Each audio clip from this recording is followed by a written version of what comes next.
করলে আমাকে জেলে নিয়ে যাবে, এই ধরনের বিচারক আমরা জনাব কর্নেল ওলি আহমেদ তিনি যদি অন্যায় করেন তাকেও জেলে নিয়ে যাবে, এই ধরনের বিচার ব্যবস্থা আমরা বিচারক নিয়োগ আইন বাদ করেছেন। বিচারক নিয়োগ এই প্রথম বাংলাদেশের 56 বছরের ইতিহাসে প্রথম বিচারকদেরকে নিয়োগ করার জন্য একটা আইন করা হয়েছিল। এই আইনে ছিল 9 জন সদস্য থাকবেন, এই 9 সদস্য মিলে বিচারক কারা হতে চান তাদের সকল ডাটা সংগ্রহ করে প্রধান বিচারপতি সিদ্ধান্ত নেবেন। সেই সিদ্ধান্তটা প্রধান বিচারপতির পরামর্শটা রাষ্ট্রপতির কাছে পাঠাবেন, পাঠানোর পরে রাষ্ট্রপতি তার মধ্য থেকে একজনকে বিচারক নিয়োগ দিবেন। এই সিস্টেম কি ভালো ছিল না খারাপ ছিল? বাদ দিচ্ছেন কেন? বাদ দিচ্ছেন তো হলো টেবিলের নিচে দেওয়া যারে মনে চায় তারে বিচারক বানানো। আমি বাংলা কথায় বুঝি, তলবি বাহক বিচারক হলে আপনাদের জন্য সুবিধা হয়, আমাদের জন্য তো ভাই কোনো সুবিধা না। আমরা চাই দেশের ইতিহাসে সবচাইতে মেরুদণ্ডওয়ালা, শক্তিশালী, শিক্ষিত, স্বাধীন লোক বাংলাদেশের প্রধান বিচারপতি, যার চেহারা দেখে, যার কলম দেখে, যার কর্মকাণ্ড দেখে, যার স্বাধীন সিদ্ধান্ত নেওয়ার ক্যাপাসিটি দেখে বাংলাদেশের মানুষ মনে করবে সবকিছু ধ্বংস হয়ে গেলেও বিচার ব্যবস্থা এখন টিকে আছে। আপনারা চান কেন?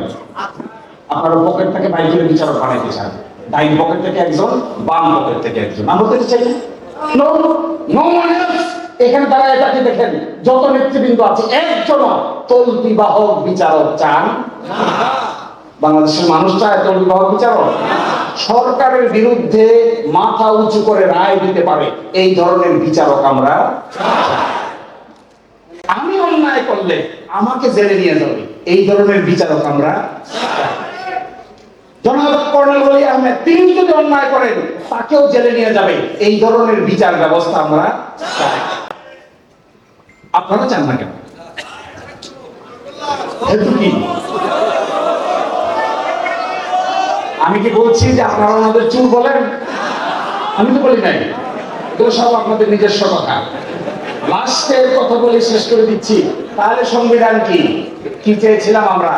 সংবিধান হলো জনগণের সাথে চুক্তি। চুক্তিটা আমরা করেছিলাম 72 সালে, কিন্তু চুক্তিটার বিভিন্ন ধারা উপধারা পরিবর্তন হয়ে গেছে। 5ই আগস্টের পরে আমরা নতুন চুক্তি করতে চেয়েছি, এই চুক্তিটার সংস্কার করতে চেয়েছি, কিন্তু সংস্কার করতে দিচ্ছে না। আশ্চর্য। আমি লাস্ট 1 মিনিট নিয়ে বলে দিচ্ছি। দেখেন, গণভোটের প্রশ্নটা নাকি ওনারা বুঝেন না, আমি পড়ে শোনাই, আপনারা বুঝেন কিনা দেখেন। 1 নম্বর প্রশ্ন, নির্বাচনকালীন তত্ত্বাবধায়ক সরকার, নির্বাচন কমিশন, অন্যান্য সাংবিধানিক প্রতিষ্ঠানগুলো জুলাই সনদে বর্ণিত প্রক্রিয়ার আলোকে গঠন করা হবে। বুঝেছেন না? তত্ত্বাবধায়ক সরকার চান না? ইলেকশন কমিশন স্বাধীন চান না? আমরা তো বুঝি, ওনারা বুঝে না কেন?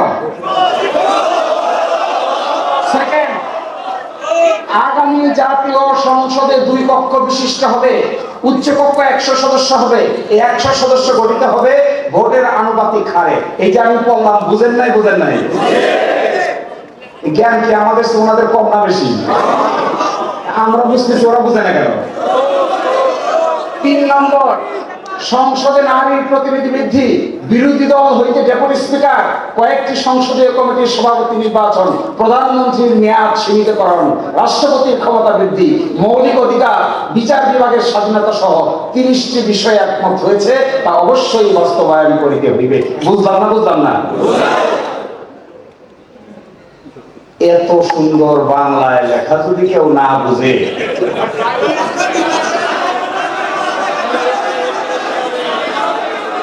তাহলে তো বোঝা যাবে, বাংলা ভাষাভাষীর চাইতে ভিন্ন কোনো ভাষার প্রতি আগ্রহ বেশি। HM Expert B500 CWR স্বাধীনতার সুবর্ণ জয়ন্তীতে নতুন বাংলাদেশ গড়ার প্রত্যয়। HM Steel